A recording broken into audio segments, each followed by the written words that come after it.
One of the key methods in Scripture that God gives to grandparents is sharing your testimony, talking about the work of God, the glorious deeds. And so I think it's a great opportunity.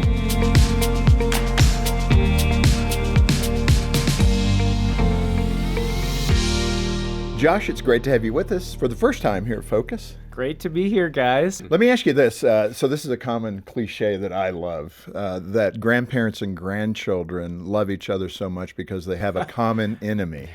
They're adult children. Yeah, the parents, But yeah. that's probably not the best way to go into the grandparenting effort. Ideally, no, not really. The study that you cited, I think in your research, it found that grandchildren say their grandparents play a significant role in their formation. Describe that study and what caught your attention. So there was a Barna study that asked 602 teenagers, who is the most influential people in your life other than parents? Number one. Parents tend to be number one, which is amazing. Yeah, That's which great. is great. Yeah.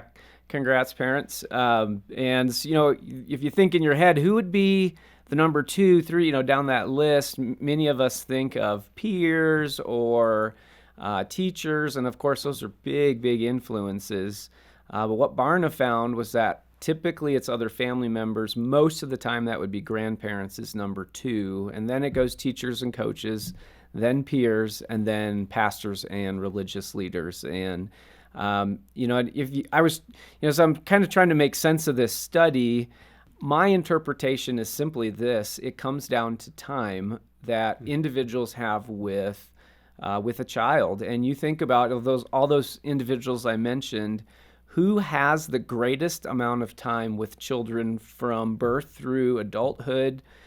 Teachers are incredibly impactful, but they typically have a season, a year, a few years, and same with coaches and even pastors. I was a pastor for 20 years. I still have relationships with many individuals that, from a long time ago, but grandparents have the opportunity to have a presence, a significant presence in a person's life from birth all the way to adulthood. And there's nobody else like that usually other than parents. And so I call it potential influence because grandparents sometimes don't step into that. Well, that's what I was going to ask you. I thought another research data point that you mentioned in the book is about 25, if I read it correctly, only 25% of grandparents will share the gospel with their grandchildren. Yeah. These are Christian, obviously, but I was shocked by that. I was too, And I was trying to figure out, Gene and I were talking about it early this morning as I was reading the book and taking a look at the prep.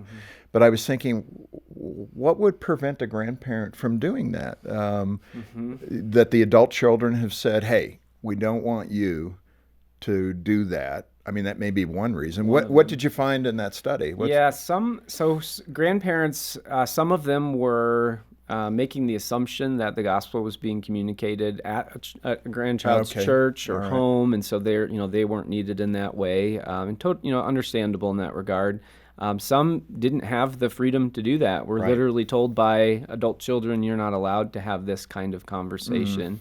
And some just did not have that priority in their life, and it didn't translate into those kinds of conversations. And so even my dad, it was interesting, my parents were super intentional parents, and his mindset was, I'm going to be a really good Christian example. I want to live a godly life, but we're going to send grandchildren home to parents to do the core work and include sharing the gospel. And I want to be careful, I'll say this knowing circumstances are unique in every family structure, and I get that. But if an adult child has that reservation, there may be something you need to see about your own approach in life that's been very aggressive, or those adult children experience that as you as a parent. Now you're a grandparent, they're going, man, I don't need a flamethrower. I need loving gospel expression. So first of all, look in the mirror and make sure that you can deliver that and be kind and loving and winsome in how you discuss it. A lot of it comes back to relationship, right? I mean, is that what you guys have experienced with your kids? Like, how the relationship goes. There are a lot of opportunities as a result if there's tension there. It's all about relationship. Yeah. I hadn't planned on asking you this, and although it's going to sound like a political context, I don't mean it that way. But so many people today, in academia particularly, are saying, yeah, the nuclear family is a Western-built thing. It was never the way it was. When I'm reading Scripture, I'm reading what you're saying, a son's son. Okay, that's a grandparent. Fathers, instruct your children. Yeah. So is the nuclear family some kind of Western construct, or is it something that's biblical, 2,000, 3,000, 4,000 years old? Well, it's a both and, right? In the sense that the church thinks in terms of immediate family, parent and child, and that certainly is a God's institution in the home. That's called the family. Yeah, the family. But there's also extended family in the Bible. Yeah. And if we define family really narrowly in the sense of just immediate family, what happens to grandparents is they become a non-essential extra for the family that they're nice to have, they're not needed to have. So, it's kind of concentric rings. You've got marriage at the center, you've got, parents with kids, and then you've got your extended family as the next ring out.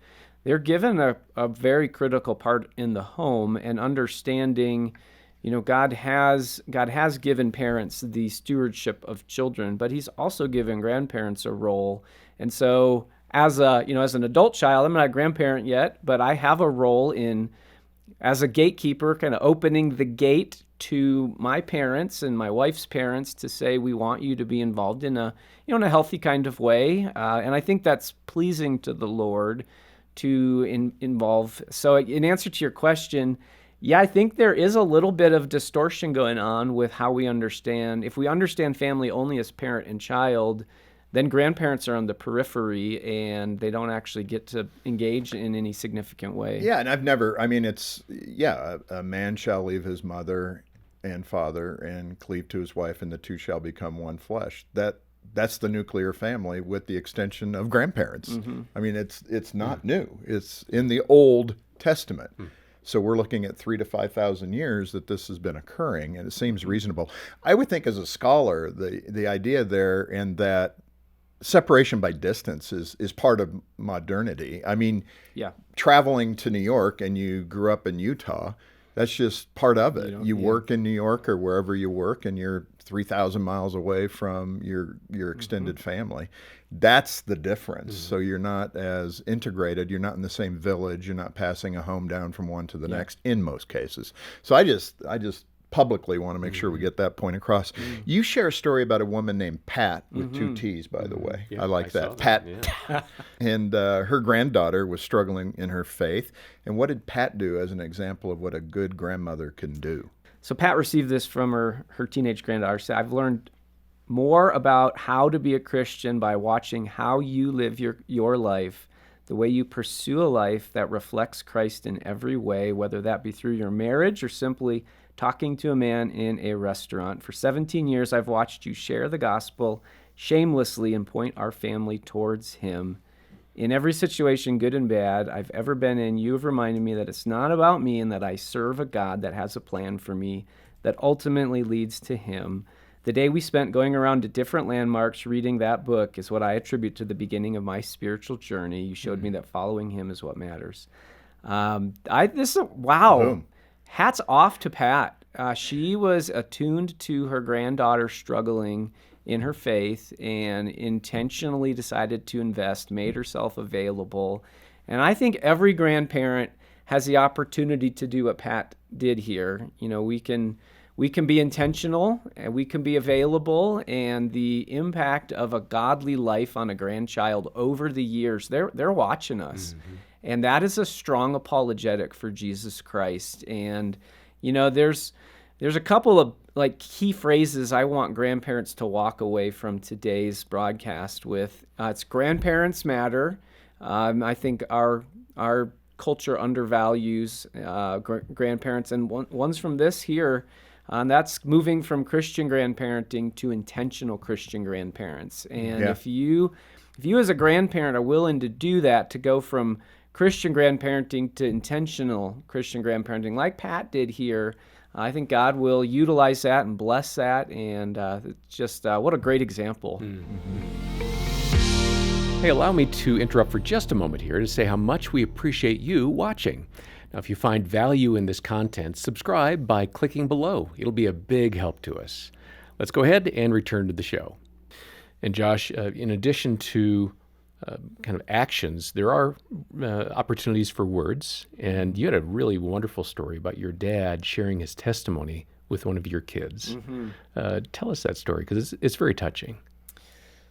One of the key methods in Scripture that God gives to grandparents is sharing your testimony, talking about the work of God, the glorious deeds. And so I think it's a great opportunity. And as you mentioned with my dad, he took the opportunity. He went to Granddads and Lads at a camp about 2 hours from where we live. And when his grandsons are kind of in that 10, 11-year-old age range, he brings them for a weekend, and he builds in sharing his testimony. So he types it out on a page, gives it to them, and during the 2-hour car ride, talks about how he came to faith in college through his track teammate and how that just transformed his life. And it was so funny coming home. John, he's now 12, so this was not too long ago. He says, Dad, it was great to hear how Grandpa came to faith in Christ.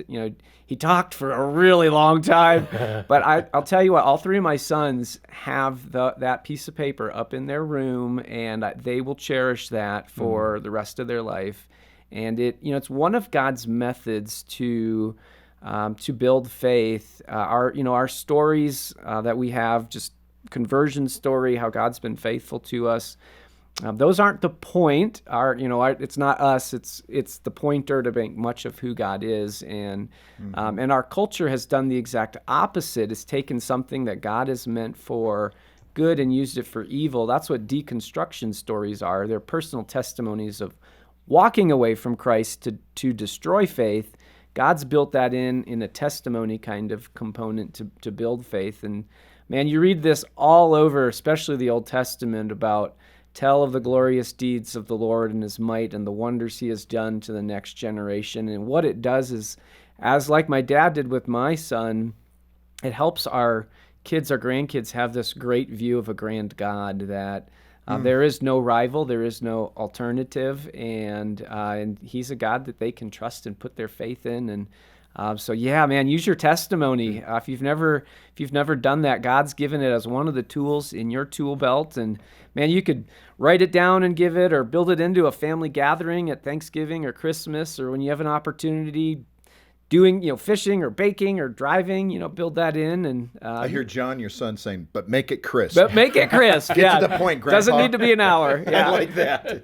It's always good for us older folk to remember that. Make it crisp. Let me ask you, your mom passed away before you had kids, and she had grandkids. And sorry for that. I lost my mom when I was 9, so I can feel that pain. But in that context, a good friend of mine encouraged me to do videos for Gene and for my boys, and then something generic for potential grandkids. If something should happen to me. He had done this, but speak to the power of that, because your mom, you guys did something similar, correct? Yeah. I was 29 when my mom was diagnosed with ALS.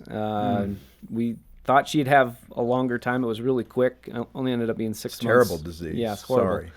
But I had a 1-year-old at the time, and realized, well, my kids aren't going to be around, or my mom's not going to be around to know my kids and share all of her wisdom and her faith with them. So I just took 2 weeks to spend time with my mom, and sat at her feet, asked her all kinds of questions that I could think of, and recorded them. That's great. Not only how she came to faith, but what are your favorite hymns? What are your favorite Bible verses? How, when you pray, what do you pray about? Just literally everything I could think of, and we recorded that. And we have a small little booklet that we put all that together and pass it out to all of our family, our grandkids and nephews, and all have that. They can know their grandmother a little. It's definitely not nearly as wonderful as having her in person, but that is, that's a testimony on steroids, I guess, to have. And I now as a son look back at that, and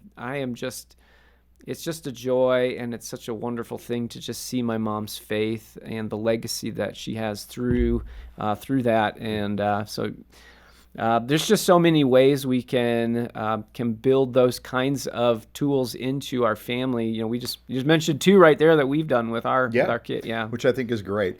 Jean's mom and dad were not believers, but we spent a lot of time with them, especially during Christmas and other breaks, summer breaks, things like that. And they lived far away, so we had to fly. But we'd stay there, and they were warm and loving people. But we would talk pretty openly about the distinction between what they believe, what we believe, with our kids, not with them all sitting at the table. But how would you suggest approaching that kind of situation where maybe the grandparents are not believers and you are, and you take your kids into that environment? Do you coach them up? Do you talk about that openly, or do you hold that for a while? My grandparents, on one set, I don't believe were ever Christians. So I lived that reality, and at times there were challenges, as our family was living out their Christian faith. And I'll tell you, as a grandchild, I had a lot more freedom to speak truth and share the gospel with my grandparents. And I did, especially as I got older. Loved my grandparents. We would spend a lot of time playing cards with them, and we would get in conversations about their beliefs and our beliefs, and we would tell them why we believe what we believed, and we would have those kinds of so we as you said, we loved the warmth and the relationship and valued that, and I encouraged to maintain that, build that. That becomes a bridge to share the gospel and to communicate truth. It doesn't need to be with a hammer, but we're in relationships, the truth comes as part of that package. And and grandkids can be very, surprisingly blunt. Grandma, why don't you believe in Jesus? Boom. Wow. There may need to be some boundaries, though, depending on their, how. It's hard to say no to a 5-year-old that asks that question, though. It's like, I just don't believe the same way. But I hear what you're saying, like let it roll and then just shore it up where you need to, which is good. Let me ask you about your dad. So your mom passed away and he remarried. That can be kind of delicate as well. And I'm sure there's many people in the audience that have done that. And it's a good thing. It's a biblical thing. It's not anti-biblical to remarry after your spouse has passed away. But it can kind of be unusual for the grandkids because they don't know, okay, who's this new person and what do we call her? What were some of the things that you had to deal with and overcome? So death has been one of the challenges in our grandparenting journey with our family. One of the surprises, and put that in the didn't expect that to happen box for Josh. When my dad was dating Pam, they came and said, "Hey, would you officiate our wedding?" Oh. So I said, "Sure, but I'm not going to do your premarital counseling. That's like a little too weird there." That's a good thing. That's wisdom. But it was a blessing, but also, wow, I can't believe I'm standing here in front of my dad and officiating this. This experience is happening, and here we go, saddle up.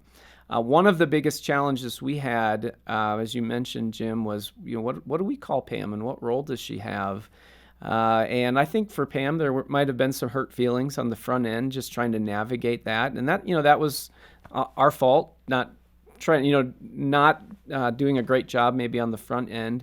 Pam's been so gracious, and she's been God's gift to our family.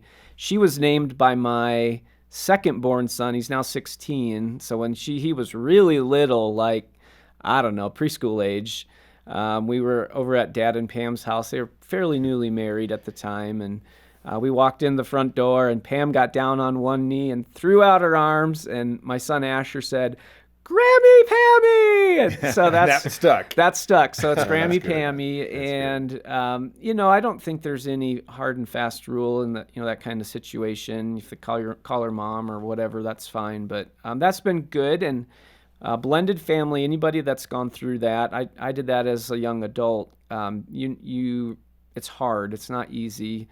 It's not microwave, it's crock pot, and a lot of grace and a lot of forgiveness and a lot of bearing with is necessary. The way I think about it today is there was pre Jane Mulvihill, my mom, and there's post Jane Mulvihill, and When my mom died, life was never going to be the same as in an extended family situation, and we just had to let go. Yeah. We had to release, and we had to be open to accepting this is just a new day.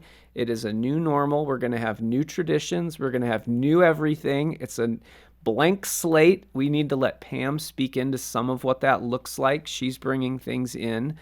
We can speak into some preferences, and God's been gracious and blessed that, and we continue through God's grace to grow. But now we're 12 plus years in, and we're at a different place, a good place, and just part of our world now. I appreciate that. And you mentioned earlier, Josh, about the importance of being intentional. You made it very practical in terms of intentional questions. I loved the perspective on meals. Grandparents, rather than let meals be something that is chaos that you get through, instead lean in, give some encouragement on that. Meals have been outsourced to others. So we have a lot of family surrogates in our society. And you just think about Sunday dinner at grandma's house and you walking in your grandparents' house, all the smells and the special things that happened around food. And I think it's a missed opportunity for a lot of families today, a lot of grandparents today, that they have essentially not been more intentional with the meal side of things. And many grandparents have told me that they find it challenging because it is chaos. Especially young ones come in, essentially destroy the house, and then leave. I had one set of grandparents tell me we only bought a table that seats two on purpose. We literally can't seat. But I will say, food is a secret weapon for families in the sense of good food draws people in. In the day that we live in today, there's so many allergies and food diet preferences and, all those things. And I just think it's an opportunity. It's a giving season for grandparents to say we're going to be as accommodating as possible. If we make food a battleground or aren't very accommodating, it is going to impact our families coming over. We had young kids. My mom wasn't alive anymore. My dad was serving Thanksgiving dinner, so it was just my dad trying to host, and he sent out an email that said, "We're going to gather. We're going to have lasagna and water, and that's it." We laughed about this today. It's better than pizza. I thought it was going to be pizza. He's trying. He did great. Good job, Dad. But that's just when you got a 2 and 3-year-old, lasagna and water, and so. We had a conversation, and we need to probably have some other things that are kid-friendly to, so that whole food thing's a biggie. Yeah. And, find out what your family loves, open fridge policy, stock it, do what you can to lure them in with food and be super accommodating. Well, one of the things here, you look at that research and how much value transmission occurs at the table. And Jean, I always applaud her whenever I can here because she did a great job. Mealtime was steady and always at 6-ish. And, we'd sit there for an hour and a half with our 2 boys and just have great conversations and eat a good meal. And that's something, you're right, not even just grandparents, but parents, being able to create that environment is so critical. And so much of what you want to see your children become will be grown at that time. It's not the busyness of the day. You're going to get that kind of interaction. It's at the dinner table where you can actually sit and talk and enjoy one another's company. And I so appreciate what you've done. I'm going to have you sign your book here for Jean, fun. The future grandmother. And she's, again, wanted to be that since she was 15. So maybe you can scribe a note in this book. I'll give it to her. But if you, too, would like a copy of this great book, Grandparenting, Strengthening Your Family and Passing on Your Faith, by Josh, get a hold of us if you can make a gift of any amount, monthly or one-time gift. By joining the ministry financially, we'll send it as our way, saying thank you for helping others. Yeah, contact us today. The link is in the description below, or call 800, the letter A, and the word family. 800-232-6459. Josh, thanks again for being with us. This is really good stuff. Appreciate that I had the opportunity to be here, guys. And thank you for joining us today for Focus on the Family with Jim Daly. I'm John Fuller, inviting you back as we once again help you and your family thrive in Christ.